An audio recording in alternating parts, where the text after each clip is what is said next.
Yes, sir, we promised you a great main event tonight. This is classic. Andre, the WrestleMania! Hulkamania is running wild. The world is listening. Real Kick Radio. I love Chicago! What I hate, what I despise is the inhabitants of Chicago. You ruined my beautiful city.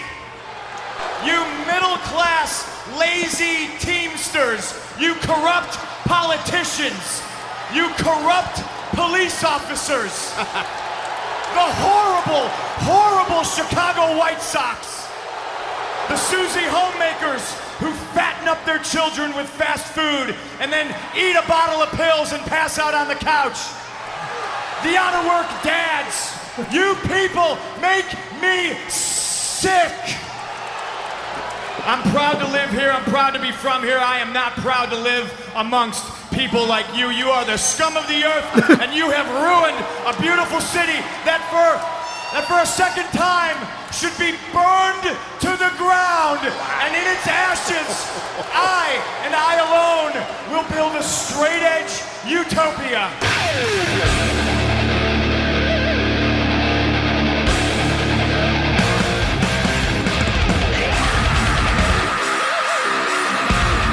Holy shit! Holy shit! If you smell!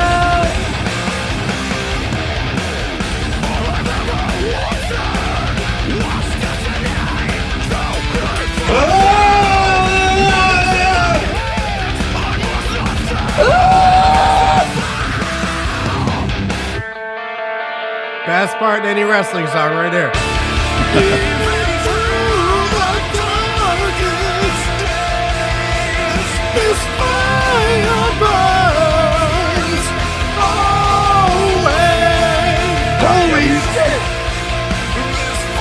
Danny Richardson, it is the whole fucking show. What is up, Kevin? I have missed you. We just did this like 4 days ago. It seems like it's been weeks, Danny Richardson, because your voice to me is like music. We're a little off schedule, but it's good to be back around you. I don't see you on the weekends anymore. Danny Richardson, it is the whole fucking show on Real Kid Radio, on the wholefuckingshow.info. We are live every Tuesday night. The podcast comes out every Wednesday morning on the wholefuckingshow.info. It's fucking show on Twitter. It's the whole fucking show on Facebook. It's fucking show podcast on YouTube. I am Kevin Scampoli. A lot of people, though, still call me Cage. It's this funny story. I used to be an IW World Heavyweight Champion 3 times. On the internet. I was a bit of a 1998 to 1999. That was the Attitude Era of e-wrestling. And I, beat Anthony Cutler, Stephon Waters. I could go on. And I am joined by the man himself. I'm Danny Richardson. Prime time. That would be in the real world and the eFed world. And on here, I'm the real-life Macaulay Culkin. I love it. Danny Richardson, I don't want to brag. I know I've kind of dabbled in bragging in the past, even so far now. Did you hear this song? Wait a second.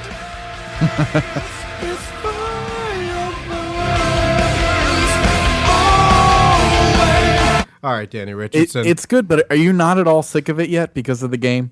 Not at all sick of it. The beginning part, it's not as catchy as the part I like, but I can still sit through it to get to the end. Yeah, I say you probably do hear like the first 30 seconds more than anything on that game. But Danny, I don't mean to brag. That's not something I do, but I am wearing a Sheamus shirt right now. Uh-oh. What happened to the John Cena shirt? Oh, the baby spit up on it and it's in the dirty clothes. But I have a Sheamus shirt and it's a top rope shirt. Don't worry about it. It's on clearance. All right. Yes, I am wearing a Miz wristband, Danny Richardson. No big deal. Is this your bragging part? I think that might be not my new weekly thing where I kind of wear my wrestling shirts and outfits that get laughed at in public and then try to brag about them to you here. I would laugh at you. I would. Oh, look at that guy in his wrestling clothes. Danny, it just started this whole fucking show here, but I want to hand the reins over to you because last week, Danny Richardson, I gave you the opportunity to debut. How do I put this lightly? A shitty thing, because I get these texts from you. But actually, let me read a text I got from you the other day, which kind of makes me uncomfortable about where these things are heading. All right, go for it. I feel like I text you the best. My texts are as good as your tweets, but both of those things go ignored. This one's even today. I'm just trying to live my life. I'm just, out on delivering pizzas. It's what I do. I'm a grown-up paperboy. I like to collect my pizza tips and go home. And I get in my car and I read from Danny Richardson, which, by the way, I didn't even put your name in my phone yet. How shitty is that? It's just your number every time you text me. Are you serious? So you have to look at the area code and try to remember who it is? Yeah, I just 661 means you now. That's how I spell your name. So You said, and this is weird. I'm really bothered by that. Well, we're still good friends. My new CAW is the best. Now, I'm assuming that means create a wrestler. Now, absolutely. I know that discussing wrestling every week publicly and to a silly degree, to getting into the most minute possible art, there's some geekiness that comes with it. But I still don't think we're to the point where we should be bragging via text message about any create a wrestler in any video game. I feel like we broke that wall a long time ago, though. I've seen your creator wrestler, the one that's supposed to look like you. It's Ivan Cage. And doesn't. And you've seen my creator wrestler, the one that's supposed to look like me, and is pretty spot on. You don't seem to understand. Ivan Cage is my creation. He's not me. He's the man I created. He has a little bit of brashness to him, like every E-wrestler that's ever had. He has kind of a generic name like every E-wrestler, but he has his own style, Danny Richardson. He's the man you want to be, though. Yeah. In your dream world, you would be Ivan Cage. By the way, he doesn't shave his chest or anything. He has a hairy chest. He has a scar on his chest. He has the... It's the mystery scar. You don't want to know the story of how he got it. Well, if you knew anything about e-wrestling history, you'd know it's from falling through the Hell in a Cell onto a Cadillac for when Stephon Waters somehow beat him. But how did the Cadillac get into the ring again? It was a long story. I have no idea. It's the worst writing. Imagine. Just terrible writing. I think it was the Cadillac got on the ring from a 12-year-old E-Fed owner. I think that's the only possible way that would happen. It sounds about right. Danny Richardson, Ivan Cage walks around with those undies on, but not just any undies. He wears like the badass Billy Gunn ones that kind of go down the thigh a little bit. And the ones that are almost shorts. Yes, the ones that give dignity a little bit. They're so hip and cool, a little glossy looking. Of course, they have Job Squad written on the side. He has the soft boots of a CM Punk, like those soft new cushiony boots that wrestlers wear, the new trendy thing. Yeah, and Primetime has his outfit, and it's exactly what I wear at all times. Yeah, your new creator wrestler better not come out in JBL's limo. I'm just going to leave it at that. Are you going to describe it to us? I could tell you what my new creator wrestler, and it has nothing to do with me. Like, I didn't make him. It's just someone that I downloaded, and I went looking for him. Oh. And I had to put in a special request to somebody just so that I could get my hands on him. No, don't tell me that. You're actually contracting out CAWs that you want in your slots. Yeah, I saw him in a YouTube video. Actually, I thought of it first. And then I was like, somebody had to have made this guy. And then I saw him in a YouTube video. Oh, my God. And I went and looked for him, couldn't find him, and then ran across him in this video again. And I asked the guy, I was like, can you put him online and put him on Xbox? And he put him on there. And I downloaded them, and I'm only like 2 people to download them. After that terribly long-winded and boring story, I just want to move on. I want you to build the drama like you just did, then just act like it never happened, because I don't think any answer you give us, me and whoever else is hearing this, could quite fit the greatness we expect after that beautiful tale. Now, tell me this. Is there a whoopee cushion involved at all? Is there a silly gimmick? Does he have clown stuff on his face? Tell me his niche. No, it's he's not even a real wrestler. See, that's the fun of it. Yeah, that's why. What real wrestler has a whoopee cushion? So, all right, Danny Richardson, in 20 words or less, tell us about this awesome CAW that you had to text and possibly tweet about. He is the most powerful man in the universe. Is that his name or is that his nickname? Is this a primetime thing? If you already don't know who it is, I'm a little disappointed. It better not be Mark Henry. No, but you're like 10 years younger than me, so I guess that. Well, you'll definitely have to contract out a Mark Henry because nobody's creating him. Is he even in that game? Yeah, he's already in the game. Don't do that to me. Now, all right. So I got to think 10 years before that. I have no idea. Demolition Guy? Who is it? It's He-Man. All right, enough. Let's move on. I told you it wasn't a wrestler. I don't know why you kept guessing wrestlers. I don't know why. I don't know how this came up, but I regret discussing it with you, Danny Richardson. Last week, you've been texting me, is the whole point, about all these new segments and games, and they're all so hacky and overdone that I just want to say no and pretend it never happened. But now it's getting to the point where we need to just start. I want you to see why they're bad, because obviously when I say no to the first one and you send a second one that's worse, you're not getting what needs to be on air ready. So last week we tried this fact or fiction bullshit that everyone's seen a million times, and I think we pulled it off. So the new challenge. You loved it. You loved it. I did. I kind of loved listening back, because who else would call it Undertaker or Undertaker? I think that's a great bit. And by the way, I have many new names for that, so it better come back. That's a keeper. See, already you went from hating it to now you're demanding part 2. I must have it. You are 1-0 so far. I've been wrong. So the challenge for me is to take your piece of shit that you're fucking just hemorrhaging into my face, and I need to mold that into wrestling beauty. So let's do this, Danny Richardson. Now, this is your theme song. If you smell. And there must be a new game. All right, so let's see if we can break this down. So this week's game, it's going to be different. I actually had the idea for 2 different games. Oh, jeez. And I went with this one because it's a little more elaborate, a little longer, and it's different from last week's. The other one I came up with is kind of similar to last week. So if you're ready, so this week we're going to play You Be the Booker. If you smell. I don't want to. I don't want to. This Be the Booker bullshit is even done by everybody, to the point that now torrent websites are doing this. I just want to illegally download Extreme Rules. I don't need to be the booker for a day. Now, how is this going to work? Are we going to draft wrestlers first? Are we going with current rosters? Is there an event coming up? No. It's nothing like that. It's it's a game where I'm going to present to you a current storyline or a push or something that's going on, and it's a scenario where I can't see how they're going to go anywhere with it or make it successful, and you're going to tell me how, if you were in charge, you would make it work. Well, the first thing I want to do in all of them is put a car in the ring, some sort of Cadillac, convertible, maybe even like how Alberto Del Rio comes out in a car and makes it beep. It'd be great if we could take that car, put it in the ring, and then make it beep when people land on it. That would be so funny. I'm glad to see the 12-year-old in you hasn't died off yet. No, that's the booker in me. But please continue. All right, so do you want to start with the first one? I would like to start with the last one, and then we'll be done with it. You're going to end up loving it. All right, let's go. All right. So, that's my impression. So that's one of my new characters. I like to create new wrestling characters for, maybe a future AWA reopening, and I also like to do impressions of Danny. That time it was kind of both, but all right, I'm listening. Is this your new your gimmick where it's going to be on your top 5? Is this your gimmick? Top 5? How are you going to win a match talking like that? How is that going to be a successful wrestling character, Danny Richardson? I'm not going to play with you.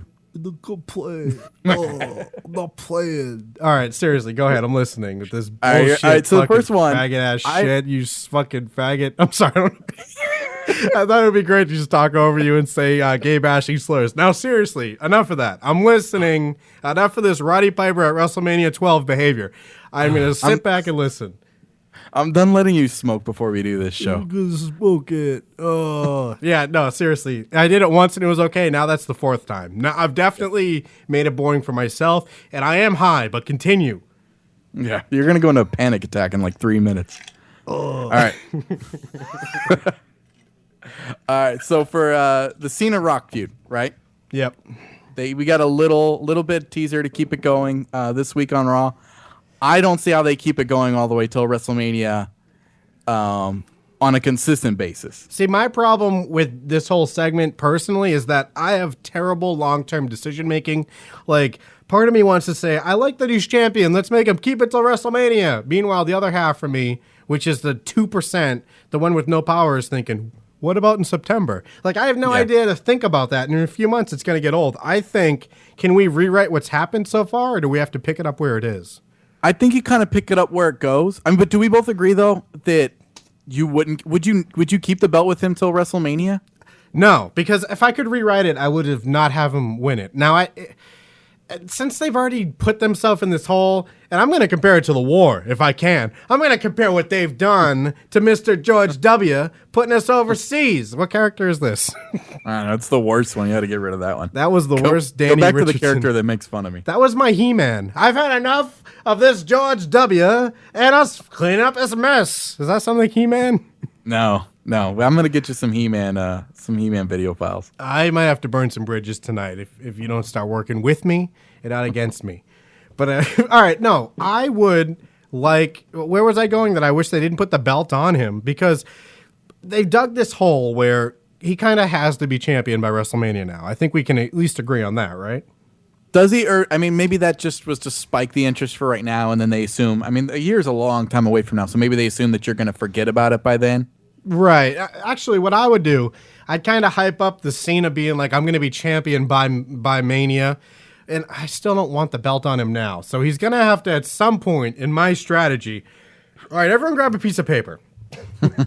Put a line. Are we making notes? Make a note of this. Make a long line across. The beginning is now.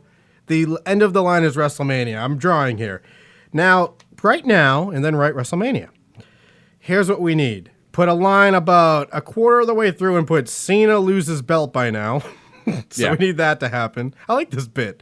Belt by. I love the new games. We didn't even finish the first question, and you're loving it. I rarely get to draw. So, all right. Now Cena loses belt by a quarter. And then this is the big one. This is my big twist on everything. Under WrestleMania, put Rock is champion. Because I think it would be great if Cena is hyping up how he's going to be the champion to make it a title match. But by then, The Rock has the belt, and he's like, "Oh, you were going to be champion, huh? Huh?"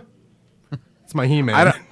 Yeah, but I mean, which might be interesting in fantasy world there. Which I mean, I could go with there. What? But we agree. There's no way they're going to pull that off. Like, you're not going to get to see The Rock wrestle again until WrestleMania. You think so? You really think that? Yeah, I think you're going to get like hints and glimpses of it, but I don't think you're going to get to see him actually wrestle a match until WrestleMania. I think like he has to be active by then. He has to be, or he won't lose. That's the problem. And here's the thing. If he isn't active by then, in my storyline, he better fucking lose. There's no guy that's just going to come in and beat my top guy. I don't care how many eras he has under his belt.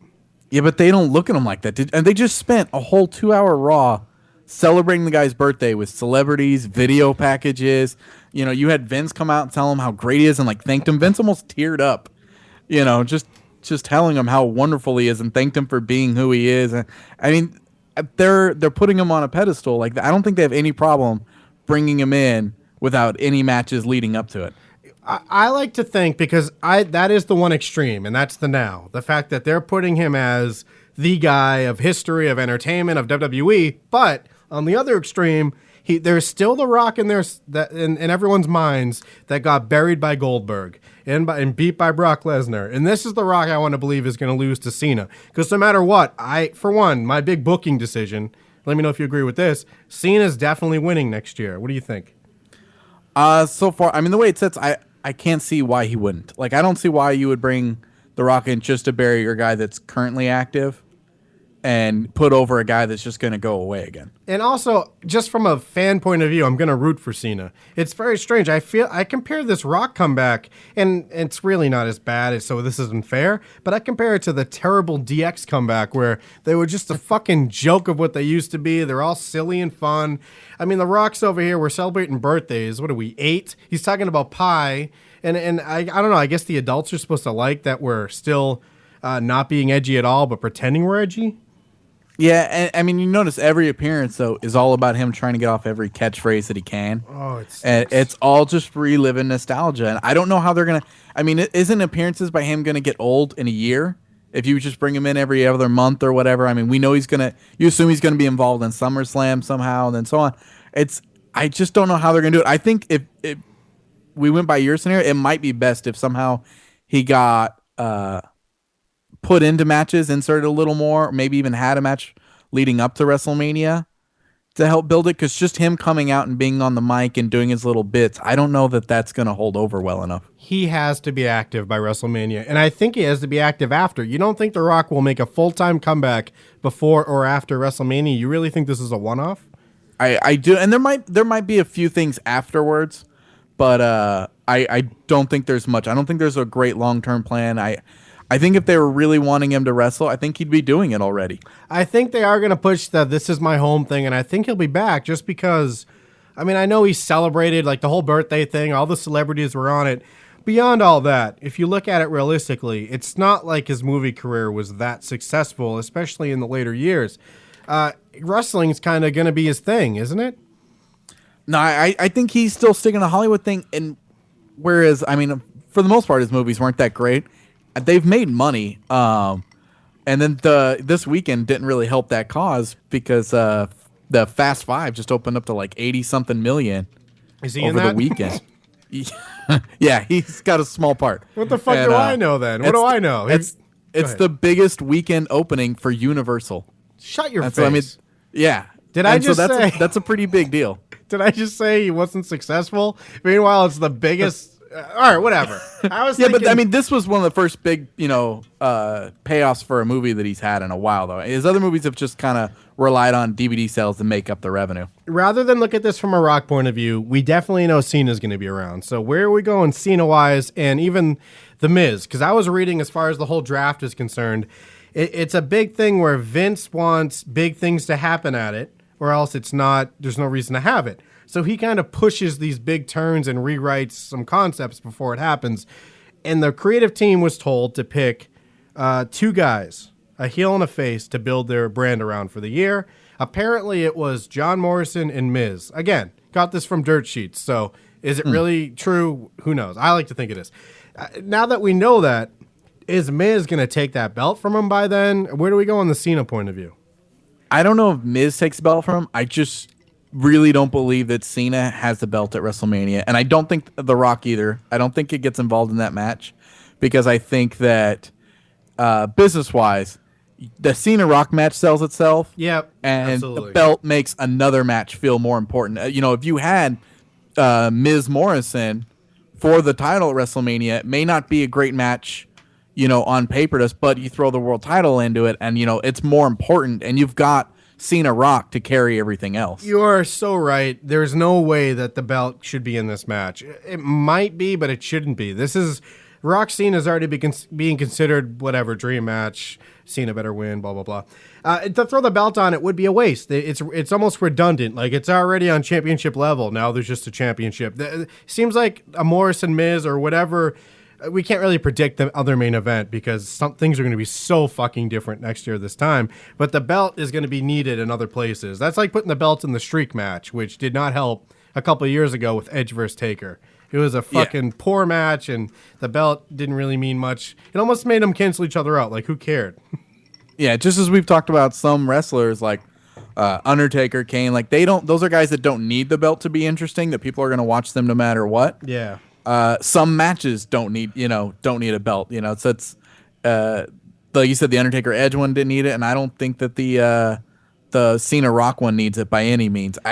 They may make the mistake of thinking that will help it feel like an even bigger match than it is, but for the overall card, it definitely doesn't need it. Did you also, because while we were discussing this, while you were talking, I just mimicked John Morrison's signature. Did you do that, or was that just me? I didn't. Did you do it in slow motion? Kind of. It looks terrible. I might have to twit-pick this real quick. It's pretty embarrassing. I think it might be close. It's just kind of a big J in a line and an M in a line. And can we agree he's the worst on the mic ever? With his, just kidding. Just kidding.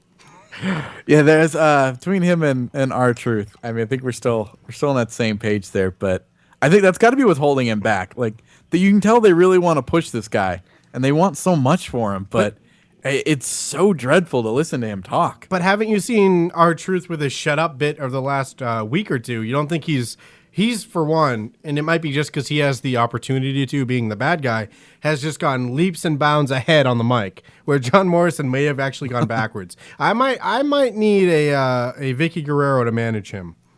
Well, I think the thing would be Morrison was also not great, but better as a heel than what he is now. When you go back to Morrison and Miz, like, they were fun on the mic. They had some great bits when they did the ECW together, really? And they were entertaining on the mic. But it's I don't know. Some guys don't know how to play the good guy role. You take your Kofi Kingston, your John Morrisons. They get out there and they're too goody-goody. There's no edge to them, and I don't know. It comes off corny after a while. No, the shittiness of John Morrison on the mic it's all just him. I can't imagine he was ever good as a heel. Are you being serious? Was this a bit? I think he was better. I don't think he was great. Like, he still had a lot of room for improvement, but he was definitely better on the mic as a heel because he was real cocky and arrogant. I think that's easy to play, and I think most wrestlers can play that. A huge main event later on tonight to see who's going to challenge you next for the ECW championship. Hey, how about a nice victory cigar? Sure, I'll take it. 100. Hey, you don't want to knock? Okay, he's not. I guarantee this whole time he's gonna sit there dead-faced as he should. This is for everybody, huh? No. Catering's down the hall. All right, Except they're unlike looking. you. What are you gonna do? Huh? Again, You can do, Morrison. he's still not talking. But I mean, I can actually look because I just watched Tough Enough Season 3. I watched the whole thing in like 2 days, and it was insane seeing John Morrison look like me somehow. Like, how apparently within a few years I can have that body? I didn't know that was possible. Yeah, I think back then, even when I looked at guys like Morrison and The Miz when they were together, I don't feel like I really had any belief that they were going to go anywhere. And now that like you watch him, like it's crazy how wrong I was about The Miz. I really thought The Miz was never going to make it to where he was.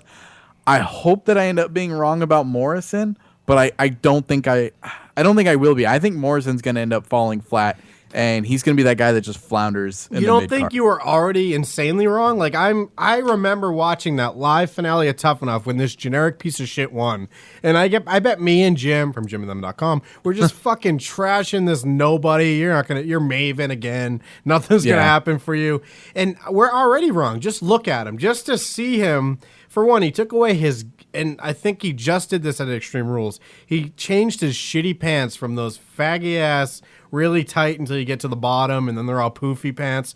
That was holding his character back. Now he's wearing some Jim Morrison jeans, and I'm all aboard. You don't think you were already wrong just seeing how far he's come? I do. I just mean in the sense, I guess you're right. He's definitely way surpassed anything that I could have expected.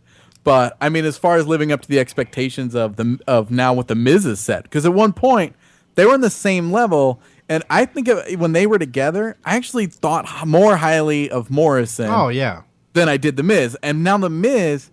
I mean, it doesn't piss you off if you're Morrison. The Miz has been champion and is a legit main eventer. Like I thought that when the Miz would finally lose the belt, and I thought this right after he won it, I thought, oh, he'll lose it in a couple months, and then he's going to drop right back down because nobody's going to buy him going for the belt without a Money in the Bank, briefcase to sneak in and steal it. But now, if you book them the next month and Miz wins the belt back, I'm all on board. It's totally viable. But I don't, and it's easy to be wrong. I just don't see Morrison making it to that level right now. And if he does, it's going to take a lot of creative work for someone. No, I already believe it. I think the whole WrestleMania angle with Snooki was just a stalling point. He was already on that level before that. He is a great champion. He's never been one, really. But when he's champion, he will be a great champion. Will be. And I hate to, change the subject to back to R-Truth and John Morrison as a comedy duo. But I have something I have to play. It says, John Morrison and R-Truth funny. Now, what do you think the chances are this isn't uncomfortable and douche chilly? I feel like there's no way this is funny. For one, there's no way it's funny in the way that they think it is. The season begins this Tuesday on Sci-Fi. Oh, it's hilarious so far. NXT, yeah. Here we go. Ladies and gentlemen. Oh, another Tough Enough reject. This is hilarious. This video is hilarious. I should have that job, by the way. I want to be the interviewer. I want people to put shirts on my face and shut me up and interrupt me. I want to replace Michael Cole like he did Jim Ross. I should be there, Danny Richardson. Do you think that Josh Matthews is, other than The Miz, because Josh Matthews came from the real Tough Enough, do you think he's the most successful Tough Enough guy? Well, how can you say other than The Miz or other than John Morrison? These are all Tough Enoughs. Go ahead. Well, but Matthews came up from like the actual show where Mrs. Tough Enough was it was the same as the Diva Talent Search. They did it on SmackDown week to week. But so what, are we not including Morrison? Obviously Morrison's gone, father. I mean, Josh Matthews is a fucking piece of shit who has my job, so I would like not to pick him in any discussion. But if you're narrowing it down just to his class, then yeah, he's gone the furthest. Because I mean, who else was there that came from like the old school Tough Enough? Maven, and then Chris Nowinski. Who's that? He was the guy that was like a Harvard graduate, and then oh no, that was was always about like how smart he was, and then he got a concussion, and he hasn't wrestled since. Oh, you're thinking of Dean Douglas. Yes, he actually was named Shane Douglas in another wrestling. I'll tell you about it later. It's really funny stuff. This guy was actually a Harvard graduate. So. Speaking of funny stuff, let's see what happens when a terrible black person talks to a terrible white person. Please welcome my guest, John Morrison. John Morrison has such a great look as long as his pants aren't in the picture back then. I agree. John, this very well may be. Just look at these two. Both came from Tough Enough. How? Who is this little faggot creator wrestler without? He's the creator wrestler before you change him at all. You might as well have no clothes on, just wearing undies and talking to a superstar, Danny Richardson.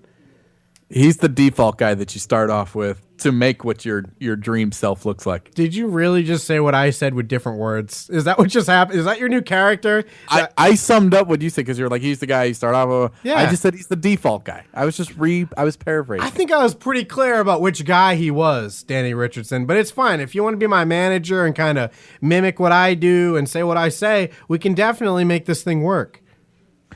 Are you high enough yet? I think I'm coming back. Coming back down. Everything. The world's coming back in. I'm starting to get sad again. There's a reason why I get high, Danny. It's because everything's terrible, Danny Richardson. Nobody gets you. Nobody understands me. They put me in cage matches because they don't want to even be around me. The most important week of your life. Your DVD Rockstar was released earlier this week, and this Sunday you have an opportunity to become the World Heavyweight Champion in the Elimination Chamber match. But the question is, I feel like we shouldn't let that Rockstar thing go. Are we really doing this just because he kind of looks like Jim Morrison but doesn't? that was where they wanted to roll. I mean, you said the pants and the slow motion, intro. That's all still part of it. They're still playing off of that. Like they haven't let it go yet. After last week, how well are you walking? What was that question? How well are you walking? Hey, go back to Tough Enough. How well am I walking? Josh, I've waited for an opportunity at the World Heavyweight Championship for a long time. Oh, my God. For 1 year. How long did he just pause? Was there like an applause break? They really, you can tell that they really stress certain things and that idiots like this kind of overdo it because they take it how much they stress it legitimately. So they're like, all right, make sure you have a dramatic pause. He did 3 dramatic pauses to make sure he's following directions. He's like, this is where the fans are going to go nuts. How well are you walking? How well am I walking? Josh, let me tell you how well I'm walking, dude. By the way, Josh Matthews should have snapped at him and said, did you really just say the same thing I just said? Can you guess what character I was being right there? Was your Hulk Hogan? I don't even remember what we called him. Not Hulk Hogan. That's Kelvin Scarpelli. He's no one gets him. He kind of walks through life. You don't get me, dude. He kind of walks through life like Cody Rhodes. If you need to know, he's got a bit of a hood on. He wears a mask that's clear. He doesn't wear knee pads. He's very Cody Rhodes-like. I've waited for an opportunity at the World Heavyweight Championship for a long time. Ever since the Really? Is that what you did? Is that what you did? I'm going to wait a little longer here with you. I've waited for this belt for a long time. I got about 3 pauses in me right now. I got time to kill. day I stood in line with thousands of other would-be sports entertainers for a chance to prove that I'm tough enough to be here, to the day I got drafted to Friday Night SmackDown. Look, my entire career has... By the way, this is in 2010, so I'm wondering why he's going back so many years in an industry where with such short memories, and where's he going? To this Sunday and the Elimination Chamber. So, Josh... He took it. Oh, he took his glasses off. I'm cringing. If you or anyone else in the WWE universe thinks that a tweaked ankle is going to keep me out of the Elimination Chamber, then you are dead wrong. Sometimes in life, you only get one opportunity. And this Sunday, I'm going to make the most out of mine. I can't deal with this. I don't like wrestling anymore. So, wait, R-Truth's coming. That's right. I'm going to skip ahead. Chamber sets off, I'm taking the WWE Universe to levels it ain't never seen before. All right, seriously. Your new game sucks. I hate this new game, and I never want to give you another segment again. You can't let R-Truth and John Morrison ruin my game. They weren't even a part of my question. We shouldn't even be talking about them. Somehow you brought us here. I don't know. It might have been me a little bit, but you started the fucking ball rolling that ended up with this piece of shit and this other piece of shit, and then my ears listening to it. You were the worst at playing this game. You lost, by the way. That's how you lose. I ask you a question about Cena and The Rock, and you play audio clips from John Morrison, R-Truth, and you lost. That's the worst fucking rule I've ever heard of in a game. It's written down. I'll show it to you. You're making the game worse. So, all right, how do you feel about Cena as champion? Let's sum that up. I think he didn't need the belt. It was better kind of when he was chasing it here and there. And I don't know. I think it brought it down. I was ready to have Miz kind of carry it on a little longer and maybe move on to a non-Cena feud. It's very boring. It was very anticlimactic. I would have, if a face had to have it, I would love Morrison to win that match. Yeah, if they're going to pull the trigger, I mean, pull it on Morrison right now. They're kind of in a safe zone where they've got enough. They got enough balls up in the air. They're juggling enough decent, interesting storylines that they could have pulled the trigger on Morrison, and if it didn't work, then they could have kind of gone back on that, before anybody really tuned out or anything. But what isn't safe right now is the fact that he's feuding with R-Truth, and we do not need R-Truth near that belt. So, all right, leave it on Miz, because my main concern, and this is what happened in my WWE Universe on SmackDown versus Raw. As soon as Miz lost the belt, never got it back, was back to U.S. title level, and I almost feel like his character, it's not even believable he could win it again. See, and that's what I was saying, that I assumed when he first won the belt, I didn't know how they were going to keep him that level because of the way they were already treating him. He was every victory is at the way of cheating, and even the title defense or the rematch last week on Raw, he'd almost won it back as a result of cheating, and it's like the cheating finally caught up to him, and that's what didn't get him the belt. So, I mean, when you build that kind of character, you have to maintain that, but that character doesn't have any believability. And I think that used to work in the old days of booking, where you could make a guy cheat all the time and the crowd hated him, and that gave you the kind of heat. But these days, now when you have a guy lose to that kind of guy and he doesn't cheat, it just makes the good guy look really bad. Well, I love that they made him kick out of the attitude adjustment, because that at least kind of shows... on free TV. Yeah, so it almost gave the match, like, I thought when they advertised the match at the beginning, I'm like, that'll be some bullshit. But then as it became to get very serious before the match, like, this is a big title defense. Like, they always say that, but it seemed like they were giving little clues for a jaded wrestling fan to think this could be a real match. And then it went through a couple breaks. It had some length to it. He kicked out of that attitude adjustment. I actually thought they were going to give the belt back, which... It felt like the right thing to do, but I was conflicted because then it's like, oh, now Cena has the belt 10 times for what? Miz has it twice for what? Why did he lose it last night? I have no more commitment to the storyline. I like the recalled ending. I know people think that's kind of overdone now. They just did it at WrestleMania. Now it's happening again. I like it because at least it keeps this storyline going a little bit. They got some pretty good wrestling time out of it.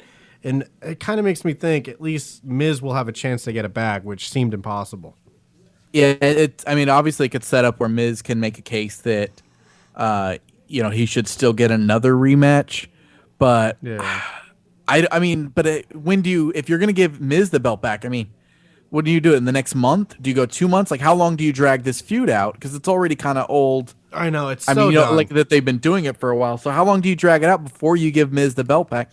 So if that's the case, I don't think Miz gets the belt back from Cena. I think somebody else does before Miz gets his hands on the belt again. And I don't think, if that's the case, I really don't see Miz even getting it back. There's no reason for you to think that character is going to fight up from any type of pitfall and win the title again. It just isn't going to work, especially against an unbeatable guy with the biggest match ever coming up. But I hate to interrupt this, but I have something of John Morrison we need to hear.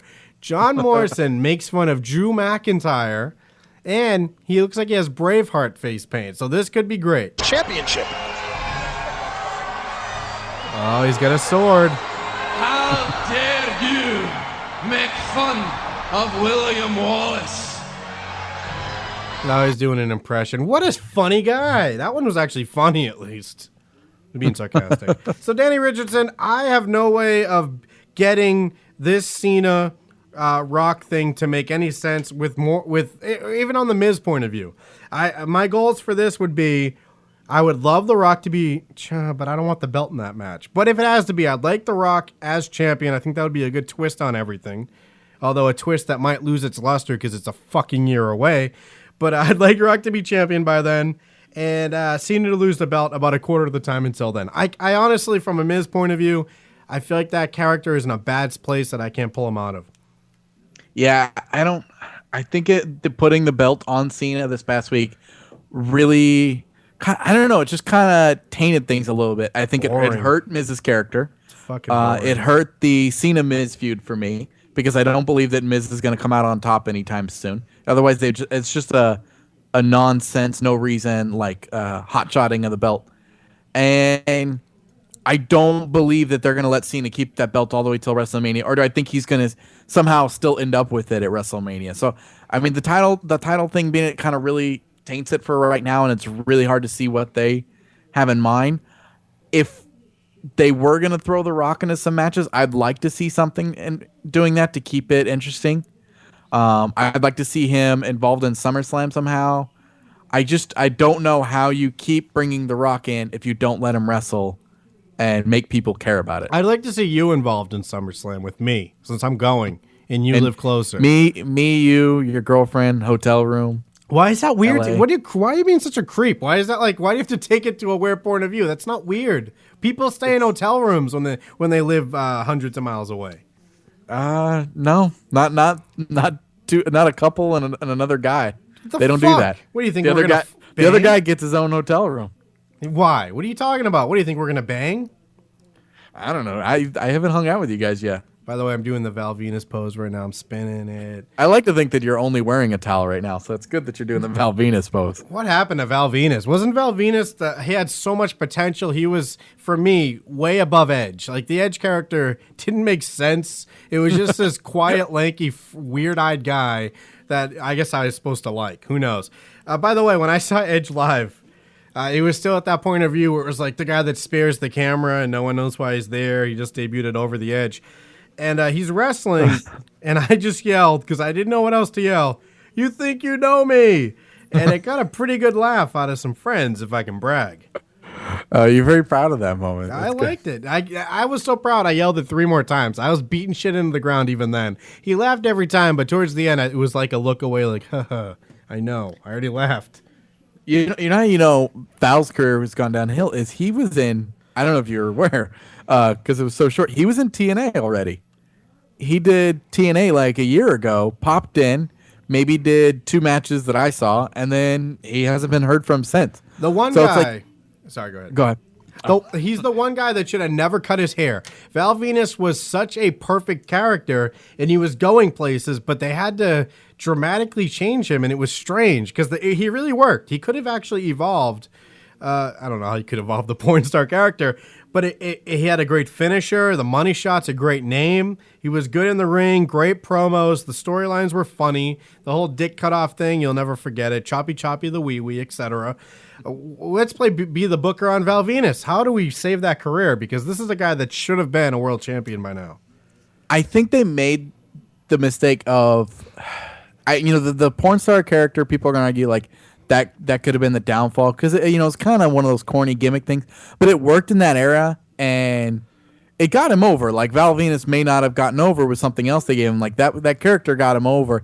I think they made the mistake of keeping him as the porn star for too long. They should have evolved him a little sooner, like before it started to go on the downhill trend. No, he should still be the porn star now. That gimmick just works. It's just like it's almost a general thing, like a sexy boy. I was a porn star. The towel to the ring is great. And I must say, he was so fucking over, because Jim from Jim and Them, his very first screen name on AOL, mine, by the way, was Papa P1763. But let me Google that. Jim from Jim and Them's was Venus 187, because we were such faggots, apparently, who did not understand that screen names didn't have to be about wrestling. I still don't understand that. I want to say the very first internet screen name I ever had. I like when I discovered that the internet, and all its wonders. This is like 1998, 97.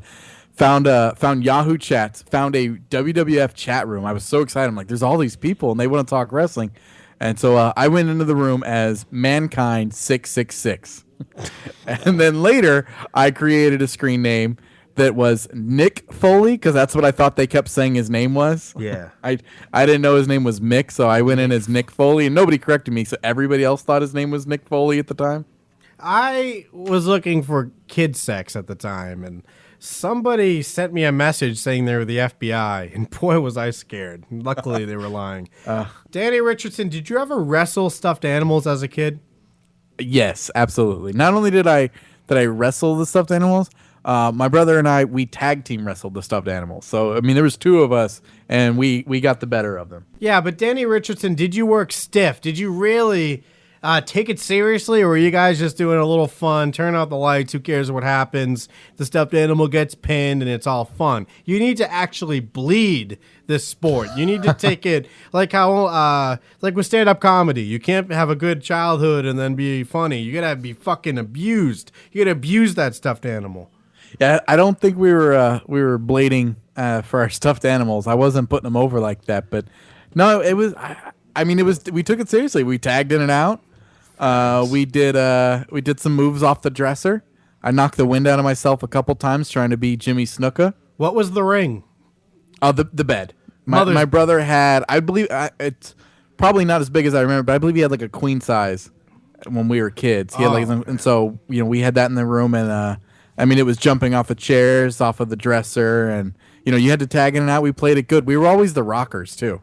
You are the worst. So did you? It gets even worse though. I was Marty Jannetty. Why? Oh, well, of course. At the time, Marty Jannetty seemed like the one that was going to take off. Who would have thought poofy guy? And I had dark hair, and my brother had blonde hair, so it was just, there wasn't even a lot of thought put into it. It was just like, well, I'll be Marty Jannetty, and so we thought we could do the double drop kick, double elbow drops into him, everything. Yeah, but that means nothing, because I'm not the only one who's used a Joker action figure and said it was Diesel. I mean, sometimes you can't afford to get the actual wrestler, so you get to put on, and also, sometimes the wrestling moves, you couldn't move the knees very well, especially those bone-breaking ones, so you would use like a G.I. Joe, and all of a sudden it's fucking the Rockers, because they were more agile with their knee bending. I might have used to play, I had all my wrestling figures. I might have used at one point a Power Ranger figure that I found out in the front yard one day that was not mine because I never owned a Power Ranger figure. And but he came in, he was one of my new cruiserweight champ. What, are you too cool for Power Ranger figures now? No, I just never had one. I love the Power Rangers. Because I had a bunch of them. I had Goldar. I watch them now, but I didn't have any of the figures. Goldar was my Mark Henry. Is that a problem? No. So what a great Undertaker figure. It's gotta be Goldar. It's Kane. Oh my God, that's gotta be Gold. Yes, Undertaker. Goldar will come. Is that your Lord Zed impression? Yeah, no, that was my Paul Bear. Paul Bear's the best. Oh, okay. Undertaker. The G.I. Joes will swarm at you. You like that? No, it sounds like you pretty good. Trying to prank call one of your friends and pretending you're a girl. Like, that's your girl voice. Undertaker. It is time for the Independence Day action figure president to put you in a sleeper hold. I feel like we're just going to get into ridiculous house wrestling stories right now. Like, one time I pretended to be Paul Bear. I don't know why anybody'd want to be. But I had a smoke bomb left over from 4th of July. And I put it in like this little bucket thing that looked like an urn. And I came walking into the room and all the smoke's coming out of it. I thought I was the best Paul Bearer ever. Did you treat your stuffed animal like it should lose? Were you just was that a jobber for you? Yeah. Oh yeah, no, the stuffed animals never had a chance. They were there to make us look good. My pet monster one time put me in a power bomb. So in a pile driver, I was not just going in and walking through these stuffed animals. I actually had to earn it. So when I did a frog splash, D'Lo Brown style, it actually meant something, you know. I would love to see a video of you receiving the pile driver from your stuffed animals. It was the worst. My power bomb was a flip. I did a flip with Will holding him in front of me, and then he pinned me, and I kicked out just in the nick of time. You were a luchador before luchadors were cool. I don't even think I pulled the blankets off the bed. There's still pillows there. That was risky. I could have tripped on something, maybe become the Darren Drozdov of that particular year. Undertaker, the My Pet Monster is going to powerbomb you. I would say this podcast has to set the record among all of the wrestling podcasts for Darren Drozdov paralyzed references. Probably more jokes about Owen Hart's death than ever should be on any podcast. Undertaker. That to me in my headphones sounds like Paul Bear. Am I off a little bit? Am I off key? Yeah, you're a few octaves too high. How serious did you get wrestling with your friends? I've heard kind of bits and pieces of these stories, but how far did it get? We were very serious about it. It used to be a thing, like on the weekends, if like my mom was out of town or something like that, we would call my brother's friends over, and it was living room brawls. And there's one guy that I'll mention because I don't even think I pulled the blankets off the bed. They're still sorry to make sure I was working. I'm getting reports from the chat. Continue, Danny. That never happened. There's one guy. He's a big fan of our show, JJ Hernandez. He's loving us lately, but I grew up with him. He was my brother's friends, but he used to always come over for living room matches. I would say this podcast has to. Sorry, I kind of like interrupting you now, so that was my new thing, but I won't do it again. It's a great gimmick. You should definitely not roll with that one. And then see, now you already fucked me up. But we I love that. Danny Richardson, continue your story. We tore up couches. We used to dent all the cookie sheets in the house. But we did the whole thing. We took all the furniture out of the living room, made borders and everything. We used to take a piece of paper, write down all the wrestlers we could think of, and then just have the largest Royal Rumble ever. So when somebody got eliminated, you'd go over to the piece of the paper and you'd call out who you're going to be next and cross them off the list and then come in. And there's one guy that I'll mention because I don't even think I pulled the blankets off the bed. Danny, will you please just continue? No, but the Royal Rumble every year, did you do a drawing type of thing where you'd go 1 through 30, everyone would take a slot, and you'd put anything on the line, or was that just us? No, we did it. We did our little Royal Rumble matches whenever, not just to the once a year. Yeah, you don't wait. You don't hype it up. There's no storylines in Danny Richardson's look in his shitty 2-match federation. We tried having champions. Everybody, you made your own belts. I think at one point we had one of the styrofoam championships, and that was like the crown jewel. Oh, I would make belts out of cardboard. I would cut them in the shape. I'd color yellow on it. It was the worst. Yeah, and we had those at first. And it was when we got our hands on the like $10 styrofoam belt. We thought that was so awesome. But then when we started trying to do champions, somebody would win it, like one of my brother's friends, and then we didn't see him for a month. So we couldn't do the matches. It was like, okay, well, somebody else has got to be the champion now. So we just had to keep having matches to decide who the new champion was going to be. Because, if you don't defend your belt in 30 days, you get stripped of it. Man, we're constantly having tournaments for this title. It was the most sought after belt, but once you got it, you didn't care about it anymore. Did you ever get a hold of a real chair and go, we are not hitting each other with this chair? No, if we'd have had it, we definitely would have. But no. I remember having these wooden crates that my mom had brought something home that came in these wooden crates, and they were like, I don't know how to explain them. They're like, they were these apple crates, and we would set them up in the living room and then body slam each other on them, and it was the weakest thing, but it made the cool sound. It was like a miniature table breaking, man, and so that was good enough for us. Danny Richardson, we need to do a 5-match dream card because with the action figures, well, actually, I did. I had this catalog somehow. It's probably the back of a WWE magazine. And I was thinking, it was a special going on. I'm writing down all the names I'm going to order, putting together pay-per-view events on notebook paper, which never happened because I never even got the toys. But I would spend hours doing that. And there must be a little bit of that left, especially with your Be the Booker game. That's almost like the adult version of it. By next week, I want your 5-match dream card complete with endings, winners, any interferences. On top of that, I need hype up. How did we get to that match? Why is Shawn Michaels facing CM Punk? Why should I give a fuck about your shitty dream card? That's the question. Do we need backstory of how the matches came about, why they're fighting, or can we just assume they're fighting because they're a good matchup? I don't need to tell you why a Stone Cold and Hogan match would take place. It's pretty understood.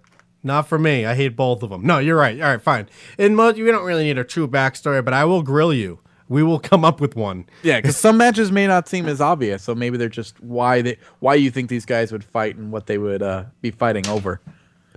Yeah, I like it. I'm making notes right now. Yeah, seriously. So, Danny, remember this character? See, how do you like it? It's hilarious. I need to hear myself do that again. But yeah, remember this guy? He talks too close. Remember him? Remember this guy? Are you still high? No one gets me. That's the thing. No one seems to understand me as a person. You put me in cage matches because you try to separate me from the rest of the world. You treat me like Limp Bizkit when no one liked him anymore. You throw a big cage in front of me and expect me to perform. It's just not going to happen. Do you remember when Fred Durst got put in a wrestling game? And I will not do Undertaker's theme music. Yeah, I remember that. It was awesome. It was the best. I loved him. Greatest band ever. So, Danny Richardson, what was your stuffed animal? Did you have the My Pet Monster? I still have the My Pet Monster. Didn't I send you? I sent you a picture of it one night, didn't I? I think we had the My Pet Monster talk. Yeah, you did. No, yeah, I remember that. I need to get a pet monster. And then you know what I'm gathering from this? You're jealous of my sultry voice. There's definitely something there. And I'm just yelling at you. What was that about? Where'd that come from? There is something there, Danny Richardson. Settle down, Shivani. This is the greatest podcast in the history of our sport. My Pet Monsters are expensive, though. I can't remember. Yeah, they were. I don't think they're as expensive now. $300 used? I'd say they're pretty fucking expensive. Shut up. I'm so going to sell my Pet Monster You now. need to, and I'll buy it for $300. $299.99. I just want to save any money. I had my last girlfriend, her parents had bought it for me as like a birthday. It was at Big Lots for like $15. And this was just a couple years ago.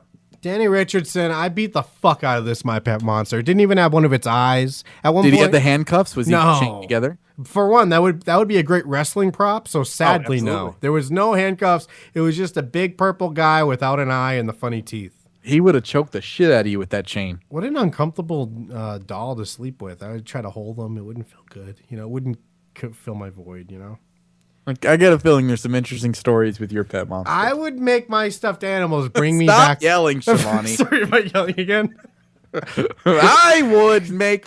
Just relax. It's just you and me now. You gotta project, okay? I would make my pet monsters, my stuffed animals, all of them, nurse me back to life. I'd lay down in bed, and I'd pretend like I was sick, and then I'd take a few of them, put them on my chest, and like the little puppy would kiss me on the cheek. It's gonna be okay. And I go, I think I can make it. I don't think I can make it. And this had nothing to do with the fact that I went through a grueling wrestling match with my pet monster. It was just my own sad, sick thing. Kevin, it's time to get back up. I used to dream about breakups before being in relationships because I thought breakups were the best part. Like they have to think about you. Like I imagined I was heartbroken in a arcade, probably playing the wrestling game of the time, and they're looking at me from across the room, and their friend goes, "Look what you did," And then she's like, "I need him back." What a weird turn this wrestling podcast is taking. You like how I made a wrestling reference so it worked? Hey, the wrestling game of the time. I was playing the wrestling video game because there was tons of those in the arcade back in the day. Man, the Pet Monster, though, seriously, it's just expensive. Nobody gets me. Is there a character that farts into mics yet? Because that might be my new one. But Danny Richardson, I never lost to the Pet Monster. That's the most important part. I may have needed to be nursed back by the little green bird, and so I could sleep at night, but it never once lost a match. I was like Shawn Michaels. I never tapped out either. Let's make that clear. I actually made it put me in the Boston Crab once. I tried to bend my legs up like it was holding them. And you just did you reverse it? Did you power out of it? I think I sat in it for 12 minutes going, no, and then he gave up. I don't know what happened. I grabbed the ropes. I grabbed the headboard and he had to let go. Did Jim come in to find you cut open and just passed out on the floor because you refused to tap? Jim would not wrestle with me. He was too old. He got too cool. He's 5 years older.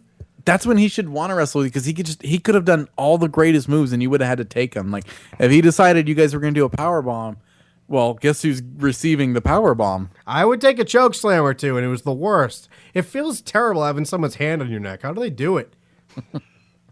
Well, I don't know. I don't even know how to explain it. Maybe they weren't taking it as seriously as you were. No, this is Calvin Scarpelli's promo before facing Kane. Man, I do not want anyone's hand on my neck tonight. Let me tell you. That's actually a decent promo. I'd like to see someone take that angle. And then the whole thing is like, not the neck, not the neck. I'm kind of dodging, covering my neck. I wear a neck brace to the ring, and then he rips it off at one point. What a good storyline. Is it? I would watch it. I just don't know if anybody else would. Kane, rip off his neck brace. Give him a choke slam. Okay, because now he just has a regular voice. Remember when Kane couldn't even talk? That was the Kane that I liked. He just farted into the mic. He was the best. When you played with your wrestling figures, did you voice it out loud? Oh, I was a commentator. Yeah, but was it out loud or just in your head? Oh, it was probably in my head. Maybe some whispers accidentally. All mine was always. I mean, I was full. Play by play was always in my head.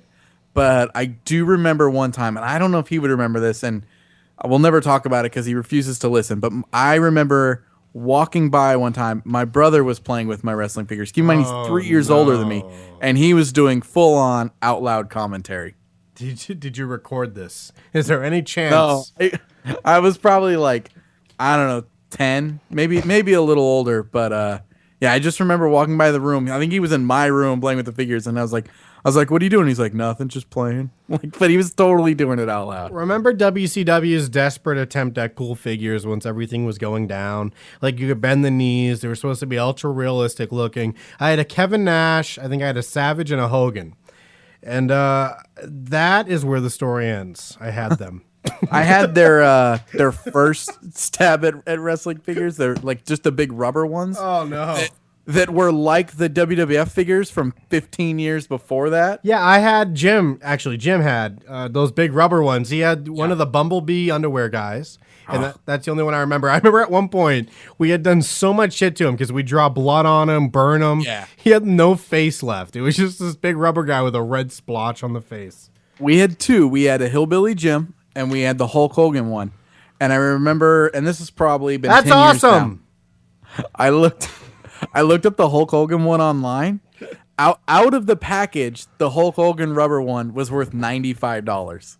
Holy shit. I can't even imagine what an in the package Hulk Hogan one would have gone for. By the way, that is apparently I think that's way too much money because I almost did this. Holy shit. You hear my reaction? I was like, for 95. Well, for anything out of the package, I mean, that's pretty ridiculous.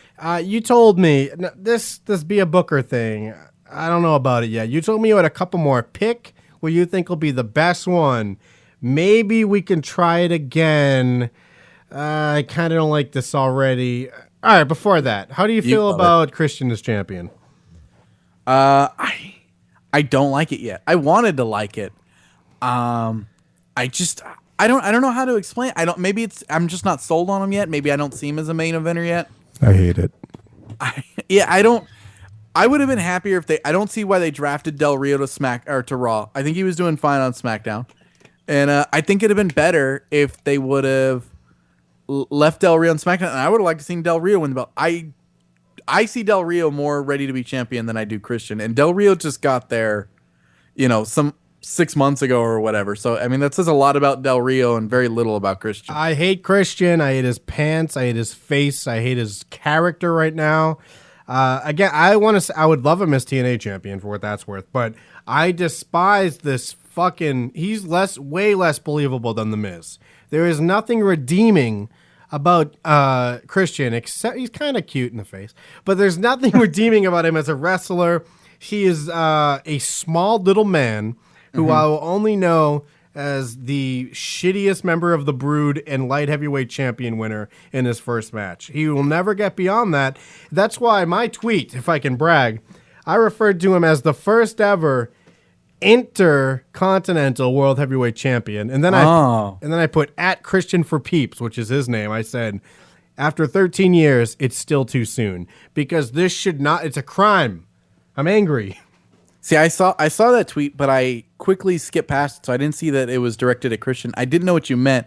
So I was trying to avoid it because I hadn't yet watched Extreme Rules. Okay. But, I like that. I like that reference, and that's kind of how I see him.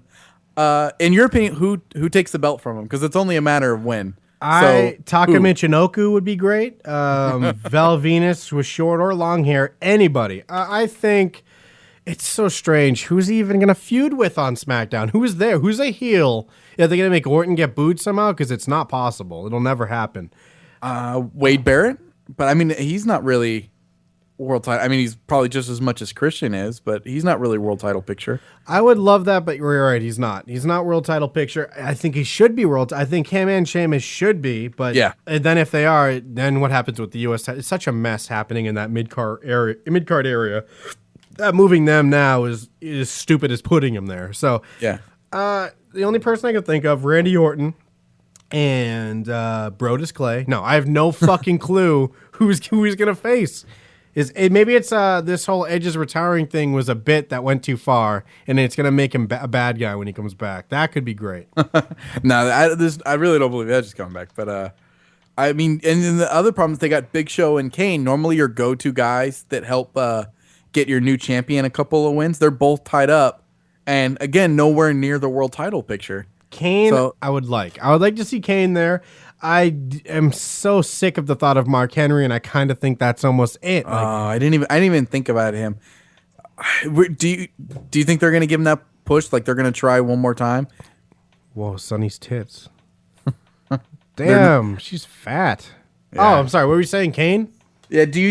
Henry? Do you think? No, please no. He's the worst. Do you think they're going to try? Like, do you think that's what's in their heads? That they're going to give him that, I mean, one more push and see if they can make it work. It's SmackDown, so yeah. I don't want to believe that could be possible, but then again, where does he go from here? He should be gone, but where would he even go if not that? Would he also be in that U.S. title area, which would actually be okay? I would be fine with that. No, I'm going to say no. No world title. What's the next pay-per-view? It's that... Over the limit, right? Yeah, it's just the worst name. Yeah. I want to be cynical, angry wrestling fan tonight, but I can't help it. Doesn't that sound like the name for an EFED pay-per-view? Like, I'm pretty sure that I role-played against T-Bone again at Over the Limit. Just make it Over the Edge. And also, the other thing. Didn't they retire Over the Edge after Owen Hart? Was that where he... Yeah, and this apparently is the great replacement because Fast Five's coming out. It should definitely be... Oh. I didn't even think of that angle. Cheat to Win. Cheat to Win is the greatest name of any pay-per-view ever. Am I wrong? I'm trying to think of some of our pay-per-views back that we had. Well, a lot of them we had were similar to what we had. Extreme Extravaganza. I hate it. It's better than Cheat to Win. First of all, Extremaganza is awesome. But anyways, continue. Ooh, I like that. God, I'm going to have to go find my EFED and see what pay-per-views we had. I only remember the weekly shows, and they were shitty. We had a Tuesday Time Bomb. Jesus Christ. And then Friday Night Fights, because somehow somebody thought that was original. We had Wednesday Nitro. No, so what? As a kid, did you come up with any on your own, like that you thought would be a great pay-per-view name? Because really, Cheat to Win is just my childhood dream that I thought would happen when Eddie Guerrero came. I was like, this works now perfectly. But did you have any that you and your friends would throw around? Well, some of the ones that I mentioned, I think I did come up with, or I was at least some part of, because they were from when I ran an EFED. I can't remember from any of the EFEDs I was like wrestling in. Yeah, I think my only other one was My Pet Monster. I think that would have been a great one. Well, there you go. You got your Kane and Brodus Clay dream match there. By the way, I have an RP up. I'm hoping to find the name of the event somehow. This is Anthony Cutler's RP against me, All right, let's hear the opening. All right. Oh, you want me to read the opening? All right, it says, quote, blood, enter, quote, sweat, enter, quote, tears, gay. And then it says, in brackets, those three words flash across the screen. They slowly fade away, and we are left with the face of Anthony Cutler. He isn't sitting in his living room or showing you his widescreen projection television. Cage already blasted him on that level. So instead, Cutler is just looking directly at the camera. A white wall sets behind him. 3 words. 3 very powerful words that I've used to transform my entire life inside and out of the squared circle. And for some reason, that's one line in quotes, enter, another line in quotes. All too many times my desire is questioned. All too many times my goals, my accomplishments, and my status as one of the world's best in the sports of wrestling is questioned. There's a quote, enter. Another quote. Day after day and year after year, Anthony Cutler has provided the answers to the public, whether it be a federation's president. By the way, I hate when anyone calls any wrestling organization a federation. It was just WWF. No one else is a federation. What is a federation? Nothing to do with it, right? Yeah. No, they own that, and everybody else just tried to like borrow. But no real companies. Some of the smaller independent ones. But everybody else knew you were whatever championship wrestling, and that was fine. But yeah, WWF, and that was based off of the old territory days. So they should have been the only ones with the rights to use federation. Whether it be a federation's president, a main event opponent, or a certain media outlet, I have stood up to the questions and not only answered them verbally, but inside the ring, where and when it has always counted most. Oh, that's the worst. Oh my God, I lost this match. I fucking And you lost? Yeah, I lost to this fuck. I can't find the name of the fucking event. Let me check his other one. This one is how long before you and I join an EFED together, and then we can track our progress on the show, because I'm sure people would love to hear how we do. Well, there's no question that you and I must roleplay against each other for the whole fucking show. We'll throw one event with one match, and then we'll let people decide who wins once people exist. I was so good back there. At least I felt I was, and I won a lot. I think I would be the complete opposite now. I think I would be so horribly bad at it. You ready to hear my ending of a roleplay? Here we go. If there should be any backlash, this is Ivan Cage right here. Oh no, this is Giant Johnson, Ivan Cage. I made him one guy at the end. If there should be any backlash, I'd expect it to result from the verbal crimes of my opponent, who hasn't spoken a complete sentence in just under 4 appearances. This was a guy, Anthony Withers, which, for Withers, amounts to just over 4 matches. You're lucky if he even shows his face before his music hits comes game day, because he wouldn't roleplay a lot. Well, the others would wait for him. The Johnson doesn't have that type of time to deal with. You'll be seeing me, kids, and at Risen, I had better be seeing you. ... Withers. Ha. And then it says, AV out. The spotlight cuts out, leaving your visual painted in black. Your reaction. The modern day icon's first televised monologue in 6 years has come to an end, and it has only strengthened your desire to see him in the ring. There are many questions that have been left unanswered, and can only remain that way until Risen. I like it. You know what? If you'd have been in my EFED, I definitely think you could have been champion. I was legit. I was a fucking leaves your visual painted in black is kind of gay. I suffered some gay stuff, but at the same time, I'm a yeller, and I was a good bra payer. Oh God! Enough of this. I'm sure it was nothing but golden material from you at all times. Danny Richardson, before we go, I'm issuing a public challenge. I didn't mean so soon. I was hoping we could be a team first, and then maybe after we get warmed up, then we'll turn on each other. We accept all comers as a team, but Danny Richardson, I challenge Primetime in SmackDown vs. Raw to a 1-hour Iron Man match. I know the last time we played that game against each other, it didn't go so well, but I destroyed you. That's my other character. He stutters. He's kind of black too. I got to tan a little bit for this character. He's Papa Shango without the pain. I destroyed you. He sounds a lot like your Kozlov. Primetime. Let me tell you something, Primetime. I destroyed you, Primetime. Oh, my characters suck. What happened to this show? It just turns into me trying to pitch the worst fucking wrestling promo ever besides John Morrison with face paint. But let me tell you something. Let me tell you something, dude. I want a 1 hour. This is really... I like that no matter what character you are, it ends in dude. The real problem is that it's not intentionally bad anymore. I kind of think it's going to be good, and then it's happening, and I'm like, oh my God, it's happening right now. So anyways, Danny Richardson, 1 hour Iron Man match. I will fucking win like 300 falls to 0, if I can say that. I'm not even giving you 1. So if I get 1, Am I declared the victor? Fuck that bull. I hate that. Oh, next basket wins. Hell no. You need to make me tap out. You need to pin me. I'm going to treat you like a My Pet Monster. And by the way, I'm checking Xbox Live. Someone must have created the My Pet Monster as a created wrestler. I don't know. I've seen Mario. I've seen Bob the Builder. I saw Chucky from Child's Play on there the other day. How great would it be for me as a human being to get a real powerbomb from the My Pet Monster? I need him. But you get that would still be in the video game, right? Like, it's still not you as a human being. What do you know? So Danny Richardson. I think we need to establish a reality for you at some point. I will fucking meet you in a steel cage for 1 hour. You ain't going anywhere. So Danny Richardson, before we go, you like to do this thing where you fart into a mic. Is that what I do? That's like that character will happen. I already missed 4 chances since bringing it up. Next one will do. So Danny Richardson, before we go, you do this thing every week where you like to take us out. I shut up for a while, let you talk, and you just fucking go. All right. Well, I'm Danny Richardson. Wait. I didn't do it yet. So Danny, take us out. Well, I was gonna throw out all the plugs that you missed. Are we gonna? Hit up the Twitter. That's twitter.com/fucking show.